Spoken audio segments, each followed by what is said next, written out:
Hey, what's up everybody? True Boxing here. Thank you for coming back to get hit with the truth. So today we are discussing the Canelo and Munguia undercard, as it was just officially announced the other day which fights were going to be on the pay-per-view undercard. Now, before we get into that, if you could smash the like button, leave a comment, or subscribe to the channel, I really do appreciate any and all support that I can get as I continue to build my channel here. So, yeah, this undercard, you know, the announcement, I actually do like the undercard.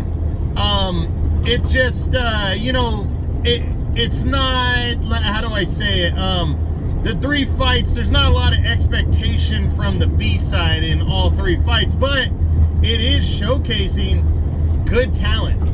And pretty much in all, I mean, outside of one fight, it's an all Mexican type of card that we're seeing here, and it just makes it more, you know, makes it more interesting. The starting the card is going to be undefeated WBA regular welterweight champion of the world, Stanonis. Now, he's returning after almost 2 years out of the ring. He was supposed to fight Virgil Ortiz. He was supposed to fight Keith Thurman. Fights kept falling through. He is essentially, as the regular champion, he's one of only two or three regular champions that are left in the sport, as he's trying to lock up a title shot. And basically he's coming in, you know, making the first defense of his belt, a belt that he won against Radzab Butayev 2 years ago. That was on the Spence and Ugas undercard. But he's coming in defending the title against some guy named Gabriel Mestre, who is a Colombian fighter, 6-0-1 with 5 knockouts. He does have wins over Diego Chavez, who was past it when they fought in 2019. And then last year, he stopped former welterweight champion Devin Alexander. Excuse me.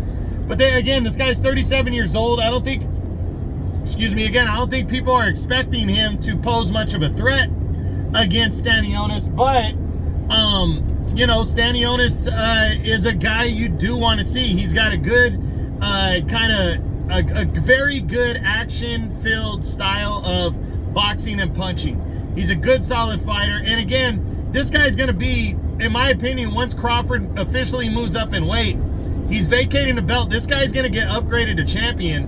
And now that Boots Ennis has signed with Matchroom, you're probably going to see Stanonis maybe in against Mario Barrios, who is probably going to be upgraded to WBC champion at some point. So, a lot of moving pieces here, but this is a good matchup and a good opener right here, with a strong welterweight that just has been out of action.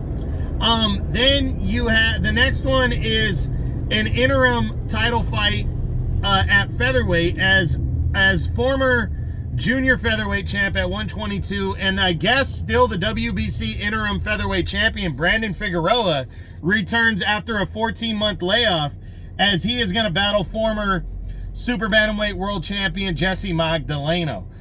This is a good matchup right here between the, you know, a good matchup for Figueroa coming off of a long layoff. You know, it's still unknown. He was supposed to be, he won the interim title last year, beating Mark Magsayo, and he was supposed to be next to fight Ray Vargas. And then, you know, it came to fruition that that Vargas was defending against #1 contender Nick Ball. And then what I read the other day is that Figueroa is still the interim champion, and now he's returning to take on Jesse Magdaleno, the former 122-pound champ. Magdaleno was #1 at 122 for a couple years there before he lost the title in 2018 when he got stopped against Isaac Dogbe. He's never really bounced back, and in his last fight, last year, he lost a one-sided decision against Ray Ford, who is the new featherweight champ as of last month. So heading into this one, he's a sizable underdog. He's much smaller in terms of the size difference is significant between these two. You know, Figueroa's coming in looking for a win, but Magdaleno's not a bad opponent to stand on the other side of the ring. He's talented, but I don't think he's too good for Figueroa in this one. So I'm really looking forward to seeing Figueroa back in action to shake it off. I like Brandon Figueroa. He's very good for the sport, action-packed style, and Magdaleno should be a good matchup for him. And then the co-feature, before we see Canelo and Munguia, Mario Barrios, who kind of stole the show last year on Canelo's Canelo-Charlo undercard when he absolutely dominated Yordenis Ugas to capture the vacant WBC interim title. He's going to face off against Fabian Maidana, who is Marcos Maidana's little brother. Fabian Maidana shouldn't pose, even though on paper he's got a name, he shouldn't pose a significant threat. He's 22-2 with 16 knockouts, but his 2 losses have come to little-known opposition. I don't think he poses a threat for Barrios, but Barrios, this is somewhat the first time in a long time that he's coming in as kind of the A fighter on a big card. You know, he's been the B fighter a lot against Ugas. Prior to that, against Keith Thurman. Prior to that, against Tank Davis. You know, he is not typically a B fighter. An A fighter. So coming into this one, he's a strong favorite. You know, and he should be, but we're gonna see how he does. But he's defending his interim title, and you know, once Crawford moves up to 154, that belt's gonna go vacant, or that belt's gonna go to Barrios because he's the interim champion. And like I said, we're probably gonna see a Barrios and Stanonis showdown, maybe even this year, to unify belts.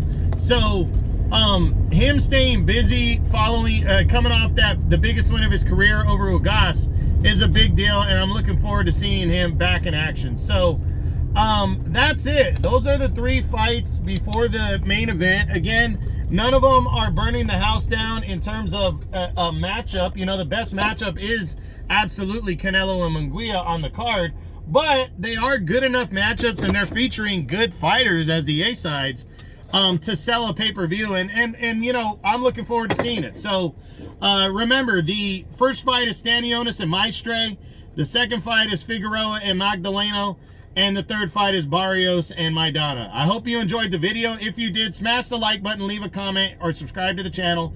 I appreciate any and all support. This is True Boxing. You've been hit with the truth.